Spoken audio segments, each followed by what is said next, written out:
चलिए गाइस बात करते हैं एचएएल यानी कि हिंदुस्तान एरोनॉटिक, बीडीएल यानी कि भारत डायनेमिक और बीईएल यानी भारत इलेक्ट्रॉनिक की। अभी अभी ऐसी खबर निकल के सामने आ रही है जो तुमको पूरा हिलाकर रख देगी। ऐसा इसलिए क्योंकि गवर्नमेंट ने अभी 30,000 करोड़ का ऑर्डर पास किया है। तो जानेंगे कि भाई बेसिकली ये खबर क्या है, ये अपडेट क्या है और सबसे इम्पोर्टेंट ये जो 30,000 करोड़ का ऑर्डर है ये किस कंपनी के हाथ में लग सकता है। तो सबसे पहले एक बार हम ऑर्डर को समझ लेते हैं। यहाँ पर आप देखिए मैंने खोला हुआ है द टाइम्स ऑफ इंडिया और थोड़ा नीचे चलने के बाद हमें बहुत क्लियर नजर आता है कि जो डिफेंस मिनिस्ट्री है, डिफेंस मिनिस्ट्री ने 30,000 करोड़ का बड़ा कॉन्ट्रैक्ट अप्रूव किया है।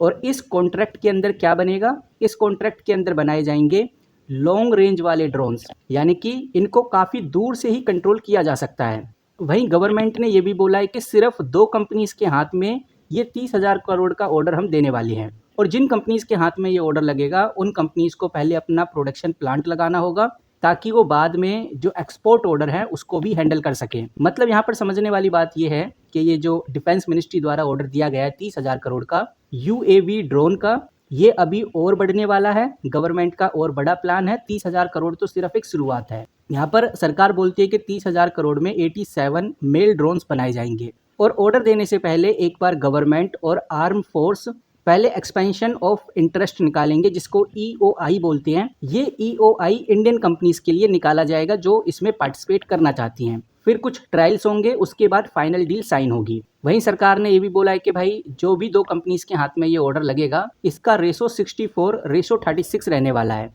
यानी कि एक कंपनी के हाथ में 64 ड्रोन का ऑर्डर आएगा और ये दूसरी कंपनी के हाथ में 36 ड्रोन का ऑर्डर आएगा। जो भी कंपनी लोअर प्राइस देगी यानी L1 बिडर होगी उसको ज़्यादा हिस्सा मिलेगा ड्रोन का, यानी वो 64 ड्रोन्स बनाएगी। और जो दूसरी लोअर बिडर होगी जो L2 बिडर पे आएगी उसको कम हिस्सा मिलेगा काम का, यानी वो 36 ड्रोन बनाएगी। वहीं गवर्नमेंट ने यहाँ पर साफ साफ बोल दिया है कि जो भी कंपनीज ड्रोन्स बनाएंगी जिनके हाथ में भी ये ड्रोन का ऑर्डर लगेगा उन कंपनी का जो एरो स्ट्रक्चर है और जो मेन पार्ट्स हैं वो इंडिया में ही बनेंगे। इंजन इंडिया में ही असेंबल होगा, टेस्ट भी इंडिया में ही होगा। कुछ इंपॉर्टेंट कंपोनेंट्स जैसे electro optical payloads, targeting and imaging system और सैटेलाइट कम्युनिकेशन इक्विपमेंट भी इंडिया में ही बनाने पड़ेंगे ताकि जो हमारी सप्लाई चेन है वो सिक्योर रह सके। तो ये सारी टर्म्स और कंडीशंस अगर फुलफिल कोई कंपनी कर पाती है उस कंपनी के हाथ में ये 30,000 करोड़ का ऑर्डर लगेगा। और जैसा हमने अभी देखा भी है कि सरकार सिर्फ 30,000 करोड़ पे नहीं रुकने वाली, ये तो सिर्फ एक शुरुआत है। अभी ये ऑर्डर और बड़ा रहने वाला है क्योंकि सरकार ने यहाँ पर सीधा बोला है कि जो भी कंपनी इस ऑर्डर को लेगी उसको सेपरेट प्रोडक्शन फैसिलिटी बनानी होगी ताकि वो फ्यूचर के एक्सपेंशन और एक्सपोर्ट अपॉर्चुनिटी के लिए तैयार रहे।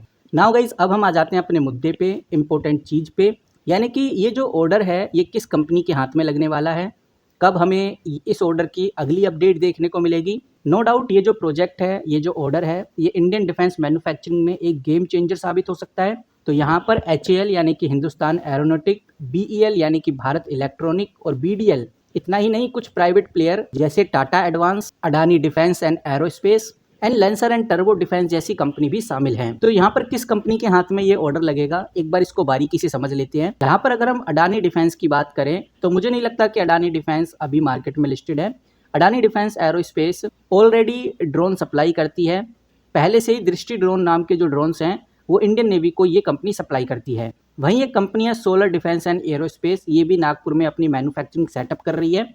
टाटा एडवांस की तो बात हो ही गई है और जो सबसे हायर चांसेस हैं वो है एचएएल को लेकर। बिल्कुल सही सुन रहे हो गाइस आप, हिंदुस्तान एरोनॉटिक के हाथ में भी एक बड़ी अपॉर्चुनिटी लग सकती है क्योंकि ये जो कंपनी है ये ऑलरेडी इजराइल या ग्लोबल ओईएम के साथ कोलैबोरेशन कर चुकी है। तो एचएएल के हाथ में भी ये जो ऑर्डर है, ये जो डील है आगे लग सकती है। तो ये कुछ कंपनीज हैं जिनके नाम हमें देखने को मिल रही हैं, लेकिन अभी ईओआई आना बाकी है।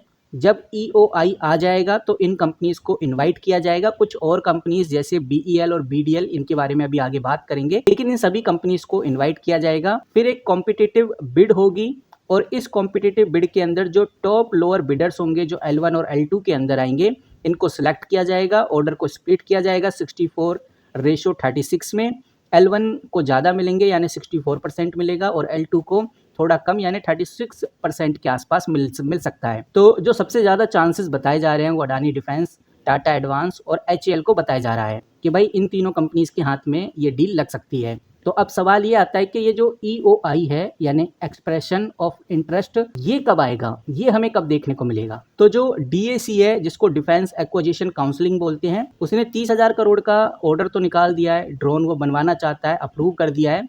लेकिन अब ये EOI जल्द ही निकालने वाले हैं और EOI हमें अगले हफ्ते तक देखने को मिल जाएगा या फिर आने वाले मंथ की स्टार्टिंग में हमें EOI देखने को मिल जाएगा। और वहीं अगर हम BDL और BEL की बात करें तो इन दोनों कंपनीज को इस प्रोजेक्ट का डायरेक्टली तो डील नहीं मिलेगा या डायरेक्टली ये पार्टिसिपेट नहीं कर पाएंगे, क्योंकि इनके काम दोनों के अलग अलग हैं। लेकिन इनडायरेक्टली ये ड्रोन्स के इक्विपमेंट बनाएंगे, स्मॉल पार्ट्स भी यही बनाएंगे, जिससे इन दोनों कंपनीज के रेवेन्यू बूस्ट होते हुए नजर आने वाले हैं, स्पेशली BEL यानी भारत इलेक्ट्रॉनिक के। क्योंकि जो BEL है ये UAV ड्रोन के इलेक्ट्रॉनिक का हिस्सा है। जितना भी ड्रोन्स का इलेक्ट्रॉनिक पार्ट होता है वो BEL ही संभालता है। तो BEL को डायरेक्ट तो फायदा नहीं होगा, लेकिन इनडायरेक्ट काफ़ी ज़्यादा फायदा होगा। इसीलिए BEL और HAL के ऊपर नज़र रखना बहुत ज़रूरी है। बाकी इस अपडेट को लेकर जैसे ही कोई बड़ी न्यूज़ आती है, जैसे ही आ जाता है कि भाई EOI आ चुका है और इन कंपनी ने पार्टिसिपेट किया है, कौन बिडर जीता है, कौन बिड जीता है, कौन बिड हारा है, L1 किसको मिला है, L2 किसको मिला है, ये सब कुछ मैं आने वाले दिनों में बताऊंगा जैसे ही अपडेट आ जाती है। तो आप हमारे चैनल को सब्सक्राइब करके रख लीजिए ताकि आपसे ये अपडेट मिस ना हो। मैं पूरी कोशिश करूंगा कि सबसे पहले आपको ये अपडेट करूं, क्योंकि सबसे पहले पता होना ही एक इन्वेस्टर के लिए बड़ी अपॉर्चुनिटी बन जाती है। तो इस वीडियो में इतना ही, मिलते हैं किसी नई वीडियो के साथ, तब तक के लिए take care and good bye.